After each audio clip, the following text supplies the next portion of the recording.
Assalamualaikum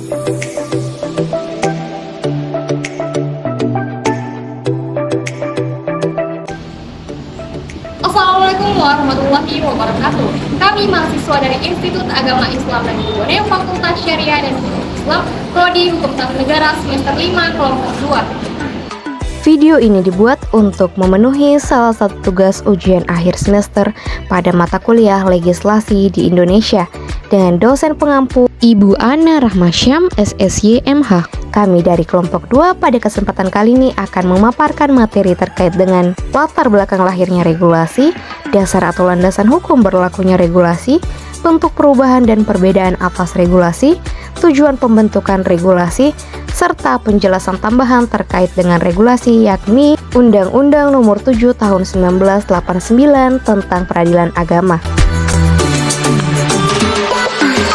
Sebelum masuk kepada pembahasan materi, izinkanlah kami memperkenalkan diri terlebih dahulu.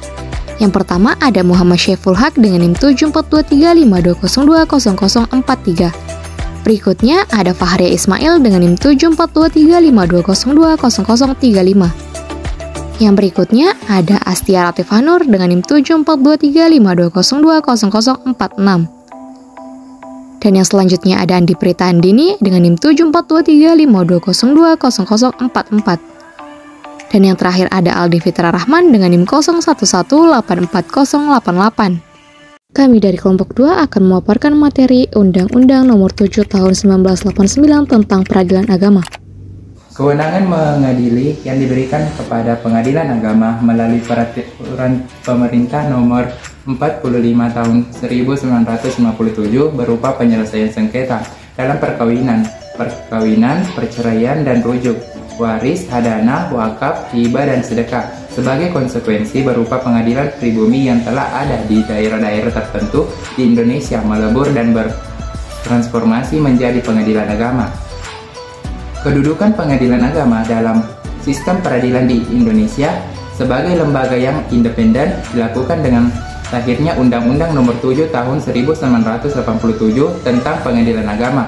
Undang-undang ini ditujukan untuk memberikan keleluasan bagi pengadilan agama untuk melaksanakan setiap keputusan yang lahir dari persidangan. Karena sebelum munculnya undang-undang ini, setiap keputusan yang dikeluarkan olehnya memerlukan persetujuan dan pengukuhan dari pengadilan umum atau Pengadilan Tata Usaha Negara.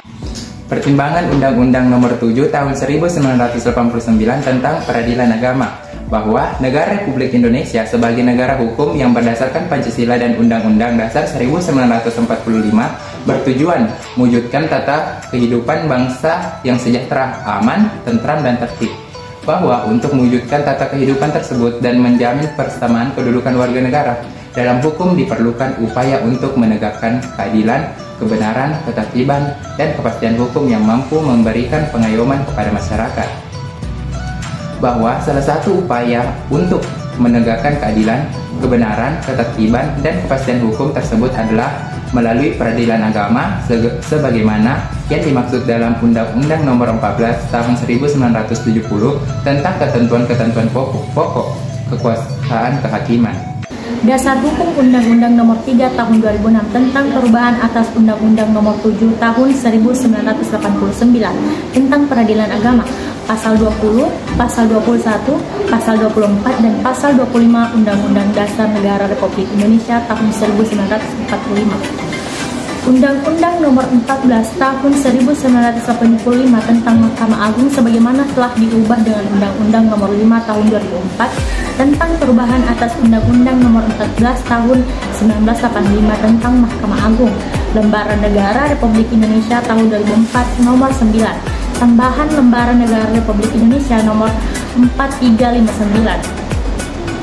Undang-Undang Nomor 7 Tahun 1989 tentang Peradilan Agama, Lembaran Negara Republik Indonesia Tahun 1989 Nomor 49, tambahan Lembaran Negara Republik Indonesia Nomor 3400. Undang-Undang Nomor 4 Tahun 2004 tentang Kekuasaan Kehakiman Lembaran Negara Republik Indonesia Tahun 2004 Nomor 8, Tambahan Lembaran Negara Republik Indonesia Nomor 4338. Ketentuan mengenai pengadilan agama di Indonesia pada awalnya diatur dengan Undang-Undang Nomor 7 Tahun 1989 tentang pengadilan agama. Namun dalam perkembangannya ternyata undang-undang tersebut sudah tidak dapat lagi menampung aspirasi masyarakat. Oleh karena itu, pemerintah melakukan suatu perubahan terhadap Undang-Undang Peradilan Agama yang pada awalnya adalah Undang-Undang Nomor 3 Tahun 1989 menjadi Undang-Undang Nomor 3 Tahun 2006 dan perubahan keduanya adalah Undang-Undang Nomor 50 Tahun 2009. Perubahan kedua atas undang-undang tersebut tentang peradilan agama telah meletakkan dasar kebijakan bahwasannya segala urusan mengenai peradilan agama, pengawasan tertinggi baik menyangkut teknis yudisial maupun non-yudisial, yaitu urusan organisasi, administrasi, dan finansial berada di bawah kekuasaan Mahkamah Agung. Sedangkan untuk menjaga dan menegakkan kehormatan, keluhuran, martabat, serta perilaku hakim, pengawasan eksternal dilakukan oleh Komisi Yudisial. Perubahan kedua atas Undang-Undang Nomor 7 Tahun 1989 tentang peradilan agama dimaksudkan untuk memperkuat prinsip dasar dalam penyelenggaraan kekuasaan kehakiman, yaitu agar prinsip kemandirian peradilan dan prinsip kebebasan hakim dapat berjalan paralel dengan prinsip integritas dan akuntabilitas hakim. Adapun perbedaan terkait dengan regulasi tersebut, yang pertama, pada pasal Undang-Undang Nomor 7 Tahun 1989 sebagai pelaksana kekuasaan, sedangkan pada Undang-Undang Nomor 3 Tahun 2006 sebagai pelaku kekuasaan, sedangkan pada Undang-Undang Nomor 50 Tahun 2009 sebagai kekuasaan kehakiman. Yang kedua, pada pasal 5 Undang-Undang Nomor 7 1989, Mahkamah Agung hanya melakukan pembinaan teknis peradilan bagi pengadilan, sedangkan pada Undang-Undang Nomor 3 Tahun 2006, Mahkamah Agung melakukan pembinaan teknis peradilan, organisasi, administrasi, dan finansial pengadilan. Sedangkan Undang-Undang Nomor 50 untuk mensinkronkan segala pengawasan baik yuridis maupun non-yuridis, yaitu organisasi, administrasi, dan finansial pengadilan dilakukan oleh Mahkamah Agung. Sedangkan urusan eksternal dilakukan oleh KY. Pada pasal 12 Undang-Undang Nomor 7, pembinaan dan pengawasan umum terhadap hakim dilakukan oleh Menteri Agama, sedangkan Undang-Undang Nomor 3 Tahun 2006 dilakukan oleh Mahkamah Agung. Dan dalam Undang-Undang Nomor 3 Tahun 2006 dilakukan oleh Mahkamah Agung dan Komisi Yudisial. Adapun pada pasal 13 Undang-Undang Nomor 7 Tahun 1989, syarat-syarat sebagai calon hakim peradilan agama haruslah pegawai negeri, sedangkan dalam Undang-Undang Nomor 3 Tahun 2006 tidak harus pegawai negeri. Adapun pada pasal 15 Undang-Undang Nomor 7 Tahun 1989, hakim diangkat dan diberhentikan oleh Presiden atas usul Menteri Agama. Sedangkan dalam Undang-Undang Nomor 3 Tahun 2006 mendapat usul dari Mahkamah Agung, dan pada Undang-Undang Nomor 50 Tahun 2009 hakim diangkat dan diberhentikan oleh Presiden atas usul Komisi Yudisial. Adapun pada pasal 18 Undang-Undang Nomor 7 Tahun 1989, ketua, wakil ketua, dan hakim pengadilan agama diberhentikan pada umur 60 tahun dan ketua, wakil ketua, dan hakim pengadilan tinggi agama pada umur 63 tahun. Sedangkan dalam Undang-Undang Nomor 3 Tahun 2006 masing-masing diberhentikan pada umur 62 tahun dan pada umur 65 tahun. Dalam Undang-Undang Nomor 50 Tahun 2009 masing-masing diberhentikan pada umur 65 tahun. Sedangkan pengadilan tinggi agama pada umur 67 tahun. Adapun yang selanjutnya pada pasal 20 Undang-Undang Nomor 7, seorang hakim yang diberhentikan dari jabatannya tidak dengan sendirinya diberhentikan sebagai pegawai negeri, sedangkan dalam Undang-Undang Nomor 3 dengan sendirinya diberhentikan sebagai pegawai negeri. Selanjutnya pada pasal 21 tidak ada masa berlakunya pemberhentian sementara, sedangkan dalam Undang-Undang Nomor 3 pemberhentian sementara ini berlaku paling lama 6 bulan. Adapun pada Undang-Undang Nomor 50 tidak ada perubahan. Peradilan agama juga adalah salah satu di antara 3 peradilan khusus di Indonesia. Dikatakan peradilan khusus karena peradilan agama mengadili perkara-perkara perdata tertentu dan mengenai golongan rakyat tertentu.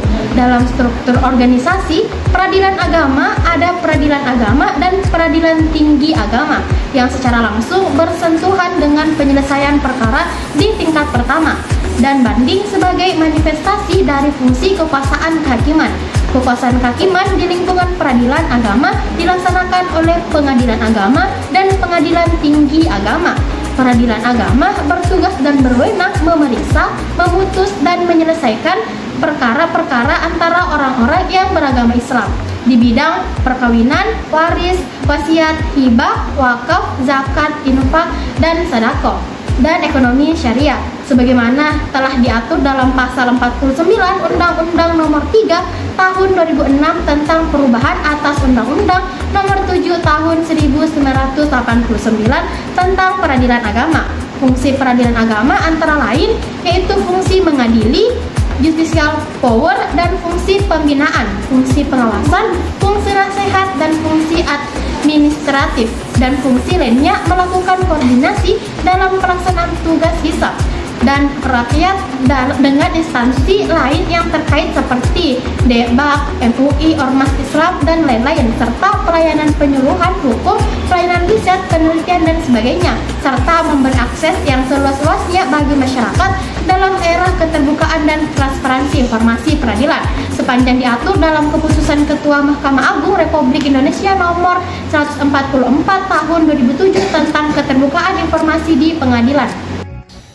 Undang-Undang Nomor 7 Tahun 1959 tentang Peradilan Agama sebagaimana diubah terakhir kalinya dengan Undang-Undang Nomor 50 Tahun 2009 yang dalam pasal 2 menegaskan bahwa peradilan agama merupakan salah satu pelaksana kekuasaan kehakiman bagi rakyat pencari keadilan yang beragama Islam mengenai perkara perdata tertentu yang diatur dalam undang-undang.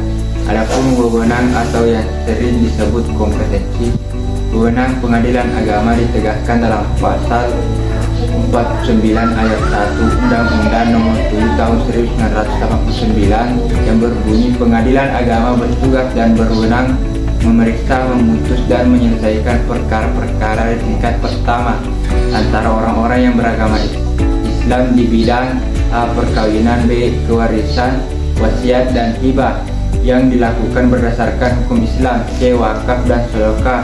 Dengan demikian jelaslah bahwa wewenang pengadilan agama adalah memeriksa, memutus, dan menyelesaikan permasalahan kaum muslim dalam bidang-bidang tertentu, yakni bidang perkawinan dan berbagai hal yang terkait dengannya, bidang kewarisan dan berbagai hal yang terkait dengannya, serta bidang perwakafan dan berbagai hal yang terkait dengannya. Adapun kesimpulan kami dari presentasi kali ini yaitu Undang-Undang Nomor 7 Tahun 1989 tentang Peradilan Agama ditujukan untuk memberikan keleluasaan bagi pengadilan agama untuk melaksanakan setiap keputusan yang lahir dari persidangan. Undang-Undang Peradilan Agama juga telah mengalami 2 kali perubahan, yakni Undang-Undang Nomor 3 Tahun 2006 dan perubahan keduanya adalah Undang-Undang Nomor 50 Tahun 2009 tentang Peradilan Agama.